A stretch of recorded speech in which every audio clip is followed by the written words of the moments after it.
Hey guys, welcome to Paskandi Aryan YouTube channel. So today I'm going to teach you latent heat. What is latent heat? So first, let's go with a simple example. Suppose there is a beaker. Okay, there is a beaker, and here you have filled with ice cubes. So I have filled with ice cubes. So, and I'm gonna heat this, or if you would not heat also, according to the room temperature, automatically it will melt. But for example, I'm heating. So I'm heating with a Bunsen burner. Okay, so I'm heating now. What happens? This ice will melt. I mean, this ice will convert into water.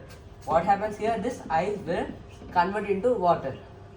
This is called as melting or fusion that we know in our physics. So I'm gonna measure a temperature of this ice cubes with a thermometer. Okay. Now what will be the temperature of this ice cubes?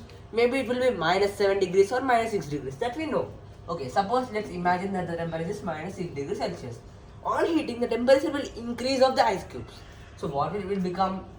-3, -2, -1, and it will become 0 degrees Celsius at last. So 0 degrees Celsius. So after becoming 0 degrees Celsius, here we can see a magic that temperature of the ice cubes will not increase. That means it will not become 1 degree, 2 degrees Celsius.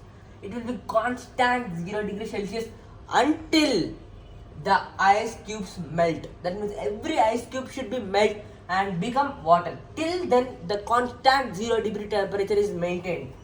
So if you till then this ice cubes melt, the temperature of this beaker and this ice cubes is 0 degrees Celsius. But here we can say it out. Well, we are passing heat energy, but still the constant temperature. Then where is this heat energy going? So we don't know. If anything we do not know, that is called latent. This we do not know the value. And what is here is latent. The heat is latent. So this is heat. So latent heat of what it is? So here it's melting. Other name of melting is fusion. So latent heat of fusion. So this is latent heat of fusion. In this case, the till the ice cubes melt, the constant temperature is 0. This is called latent heat of fusion. Here we can see that the temperature is 0 degrees Celsius, and here heat energy is absorbed by the ice molecules to separate each other and to give a more intermolecular space. If more intermolecular space, it becomes liquid, right? So solids have less intermolecular space and liquids have more intermolecular space. So it becomes liquid. That's why these ice cubes absorb heat energy and becomes liquid. And how much heat energy they absorb, that we can see in latent heat of fusion. How much latent heat it is in fusion? That is 336 into 10 to the power of 3 joules per kg. So this much latent heat it has. So this much heat energy it is absorbing per kg. So per kg means it's totally exactly approximately it's 1 liter. So approximately it's 1 liter. So that we know. So this much heat energy it's absorbing here. Just remember that it's absorbing. Okay. Now let's see of latent heat of vaporization. I'm going to take that after the ice cubes melt, after becoming melt, then it starts increasing its temperature, means it becomes 1 degree Celsius after this ice cubes has converted into water. So let's imagine that this ice cubes has converted into water. It becomes now water.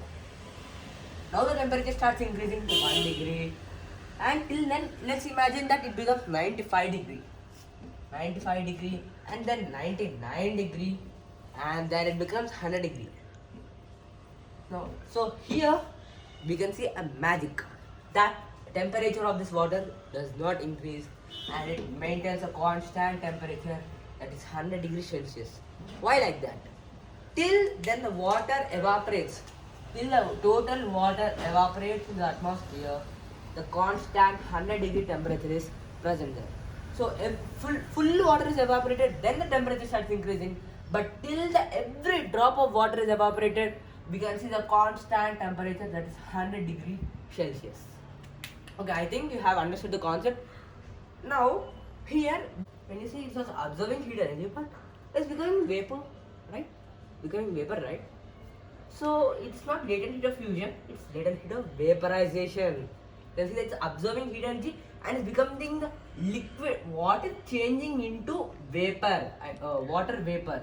You see that water is becoming into water vapor, which is called latent heat of vaporization.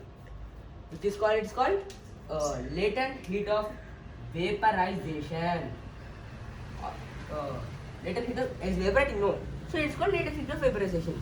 But how much heat energy is absorbs to vapor this 1 liter of water? How much is energy? What's the value? So this is not the same value for vaporization. It has a different value. That is, I'm going to write here. A different value it has is 2260 into 10 to the power of 3 joules per kg. So this much heat energy it absorbs to become vapor. So this much heat energy is more bigger than the latent heat of fusion. Okay. So this much heat energy. So this much heat energy absorbs. But now let's go to the releasing. Means it releases the heat energy in latent heat of fusion and vaporization. First let's see latent heat of fusion. Releasing concept, not observing. Now let's write here releasing. Till then we saw observing. Now let's see releasing in latent heat of fusion. That means melting. So I'm gonna take the same water again, and now I'm gonna remove this one, and now I'm gonna keep in a deep freezer. Deep freezer I'm gonna keep this. So after keeping in deep freezer, it changes into what? It changes into ice cube, right? So now let's imagine that the temperature of the water is 10 degrees Celsius. Now if I keep in deep freezer and keep a thermometer here, its temperature decreases. Yes, decreases, right? So temperature decreases 9 degrees Celsius, 8 degrees Celsius, and 1 degree Celsius, and 0 degrees Celsius. When the temperature is 0 degrees Celsius, it maintains a constant temperature. When it's 0 degrees Celsius, then here it's releasing the heat energy. The water has 10 degrees Celsius heat energy. Now it's releasing heat energy and becoming 0 degrees Celsius. When it becomes 0 degrees Celsius, it maintains a constant temperature, and that releasing energy is a constant temperature, and till then the total water is becoming to ice. Till then it maintains 0 degree constant temperature. And where is that heat is going? We don't know. That heat is releasing. That heat is releasing, we know as latent heat of fusion. But how much heat it is releasing? In first example we saw that it is absorbing 336 into 10 to the power of 3 joules per kg. It is absorbing in latent heat of fusion. Now it is releasing same quantity it releases, right, per kg. Same quantity releases for this to become an ice cube. So if it releases energy, it becomes ice cube. So this much joules of energy it releases per kg to become an ice cube in latent heat of fusion. Now let's see in latent heat of vaporization. Okay. So now I'm gonna just rub it everything, and now let's start here. So now let's take a same beaker, but this time latent heat of vaporization it evaporates, right? Everything is there in atmosphere. Everything has been evaporated, and now I have to cool this. I have to release the energy from this to become into water molecules. This is now in gas state. So to release the energy from this, it should become water molecules. So how much energy it releases to become into water molecules? Same that we know that that is for fusion, that is, and for latent heat of vaporization is 10 to the power of 3 into. So this much amount of heat energy it releases to become water. That means vapor becomes into water by releasing this much amount of heat energy. So this we can see in latent heat of fusion and latent heat of vaporization. Now let's see 2-3 advantages and advantages of latent heat of fusion and latent heat of vaporization. So first advantage of latent heat of fusion is, if you take a cool drink like Coke and Thumbs Up, when you keep that Coke and Thumbs Up in ice cubes, if 1 gram of ice melts, how much heat energy it releases? 336 into 10 to the power of cube, 1 gram.